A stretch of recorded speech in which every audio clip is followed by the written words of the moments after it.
Stop throwing away your stale bread. Most people think old loaves belong in the trash, but the truth is they are the secret weapon for the most flavorful sourdough you have ever tasted. Today I'm showing you how to turn 50 grams of toasted old bread into professional grade loaves using a soaker method that the most home bakers completely overlook.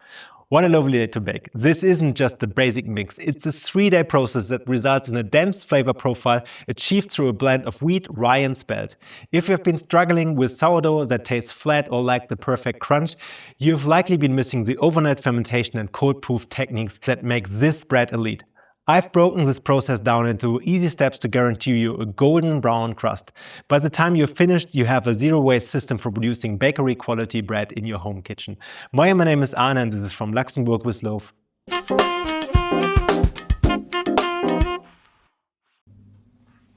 The process begins not with fresh flour, but with what most would throw away, old bread.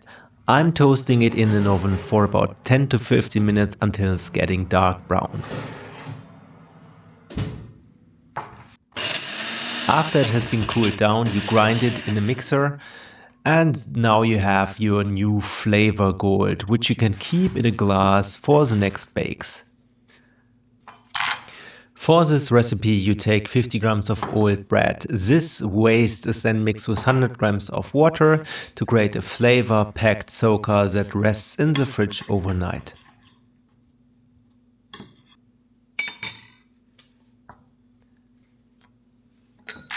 Simultaneously you create the engine of your dough, the Levain, by mixing 5 grams of sourdough starter with 80 grams each of flour and water. And this will ferment at room temperature until the next day. At the next day it's time to get our mixing done. And therefore I have prepared all the ingredients and I have here a flour mix of wheat flour, we have rye and whole grain spelt. And everything goes into the mixer, but we leave a little bit from the water aside as well as the salt. After mixing 10 minutes at low speed, it's time for the final touch, increasing the speed and adding the salt and the remaining water bit by bit.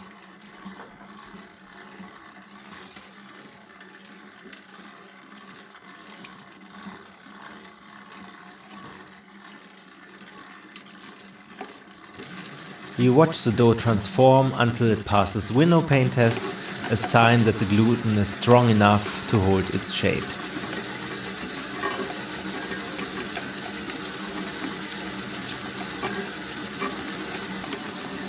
This is how the dough should look like at the end.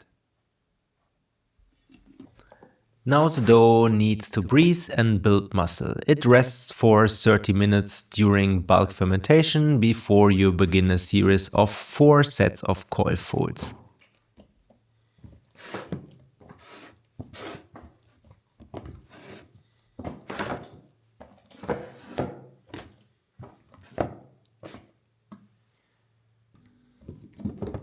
So for the coil folds we wet our hands and pull the dough up and bend it over. Rotate the box and then do the same thing again. And then we rotate the dough one more time and leave it rest for 30 minutes. This process, as said, repeats every 30 minutes, 4 times in total.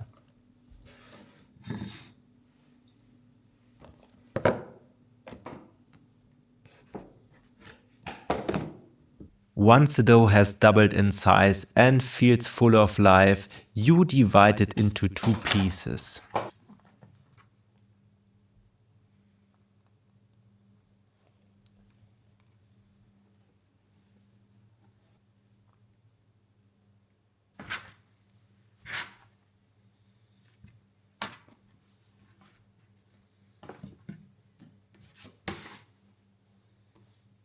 Try not to stress the dough here. So don't stretch it on your work surface with the dough scraper like I used to do. This breaks down the gluten network. Just try to cross the ends and turn the dough onto the work surface with the sticky side facing down. That's all you need to do.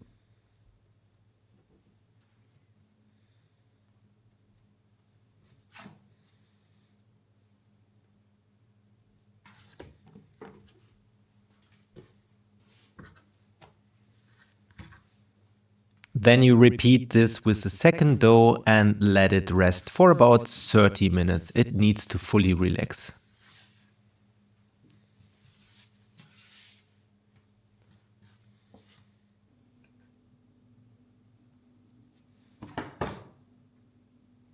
With the dough relaxed, you perform the final shaping.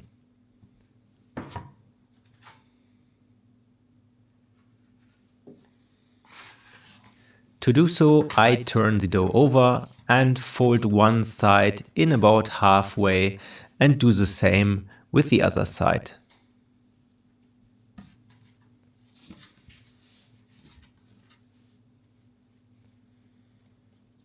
Then I roll up the dough by pressing it towards the center with my thumb and rolling it tightly.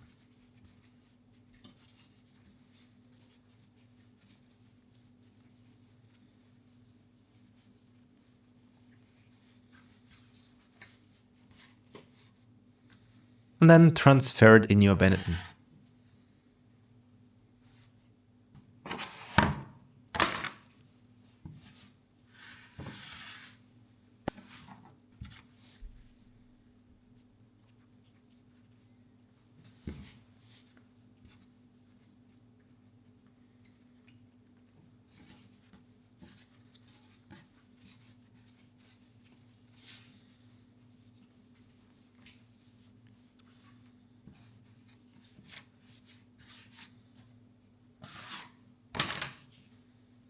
Both loaves are now tucked into Benettons and placed in the fridge for an overnight cold proof.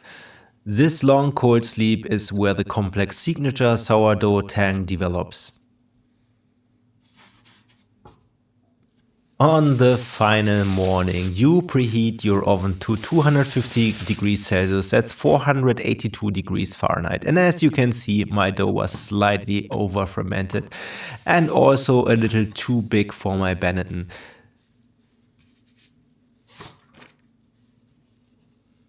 So I had to improvise a little. I actually wanted to bake the loaves side by side, but since the first loaf was already so huge, I decided to convert the oven to 2 tiers.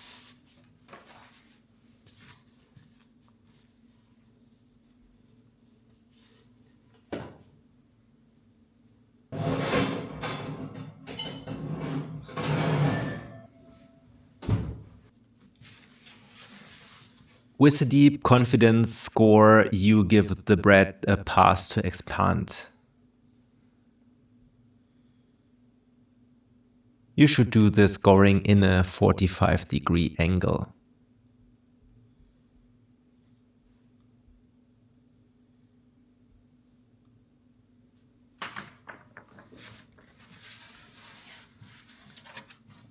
The loaves enter the oven with a burst of steam for 50 minutes, allowing for a massive oven spring. Therefore, you take a cup of hot water and you just throw it into the oven.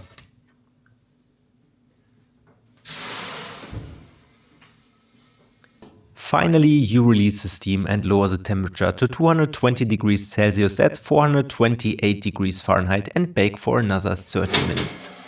Since I bake on 2 levels, I had to switch the oven to convection mode, which meant I had to turn the loaves every 6 minutes.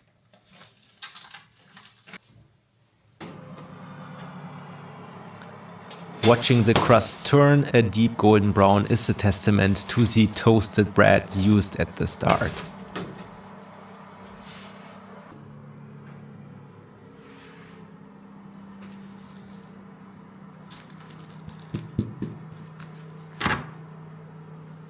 And these are really big, heavy, and looking gorgeous. As the bread cools, you finally slice into it. The knife crackles through a thick, burnished crust to reveal a moist open crumb. Wow, look at that open crumb. It proves that 50 grams of toasted waste truly can create a masterpiece. So here's some impressions. Enjoy and bon appetit.